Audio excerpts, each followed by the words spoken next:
বাংলার সময়ের সাথেই থাকুন। আজ রাজধানী ঢাকার গুলশানে বিএনপি চেয়ারম্যানের কার্যালয়ের সামনে এক ব্যতিক্রমধর্মী সমাবেশ অনুষ্ঠিত হয়েছে। সারা দেশে প্রায় ৬৪ জেলা ও প্রতিটি ইউনিয়ন থেকে আগত তারেক জিয়া পরিষদের নেতাকর্মীরা এই কর্মসূচিতে অংশগ্রহণ করেন। বিভিন্ন জেলা ও বিভাগ থেকে আগত অসংখ্য কেন্দ্রীয় ও তৃণমূল পর্যায়ের নেতাকর্মীদের উপস্থিতিতেই পুরো এলাকা উৎসবমুখর হয়ে ওঠে।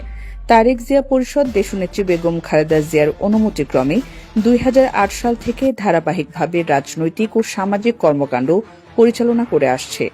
দলের নেতাকর্মীদের ভাষ্য অনুযায়ী দীর্ঘ আন্দোলন সংগ্রামের মধ্য দিয়ে সংগঠনটি আজ একটি সুদৃঢ় ভিত্তির ওপর দাঁড়িয়ে আছে। আজকের এই সমাবেশকে ঘিরে নেতাকর্মীদের মধ্যে ছিল বিশেষ উদ্দীপনা ও প্রাণচাঞ্চল্য। সমাবেশে আয়োজকরা জানান, তারুণের অহংকার ও বিএনপির ভারপ্রাপ্ত চেয়ারম্যান তারেক রহমান আজ তারেক জিয়া পরিষদের নেতৃবৃন্দের সঙ্গে সাক্ষাৎ করবেন।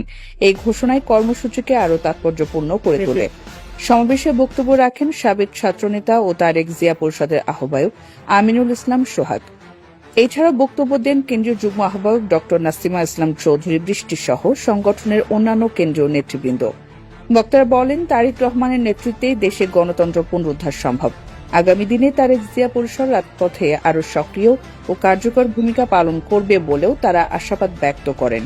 সবশেষে গুলশান কার্যালয়ের সামনে অনুষ্ঠিত এই সমাবেশ শান্তিপূর্ণভাবে সম্পন্ন হয়।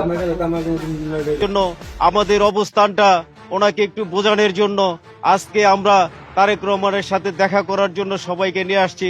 আমরা তার সাথে মত বিনিময় করব। ইভেন আমাদের এই সংগঠনের একটা লোকও বাদ যাবে না, সবাই তারেক রহমানের সাথে কথা বলবে এবং মত বিনিময় সভা করবে।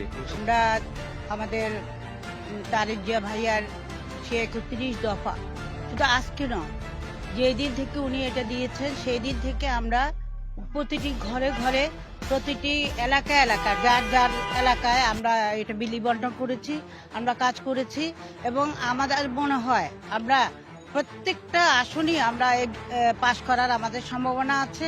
অনেক দূর এগিয়ে গিয়েছি। আমাদের প্রত্যেক ৬৪ জেলায় কমিটি আছে, উপজেলায় কমিটি আছে, ইউনিয়ন পরিষদে অফিস আছে। আমরা শুধু যে রাজনৈতিক কর্মকাণ্ড করছি আমাদের দলীয় সাংগঠনিকভাবে তা না, আমরা বিভিন্ন ধরনের সামাজিক কর্মকাণ্ডেও যুক্ত আছি এবং সামনে যে আসন্ন নির্বাচন, এতেও আমাদের প্রচুর কর্মীরা ইনভলভ আছে। বাংলার সময় ব্রেকিং নিউজ ২৪ ঘন্টা।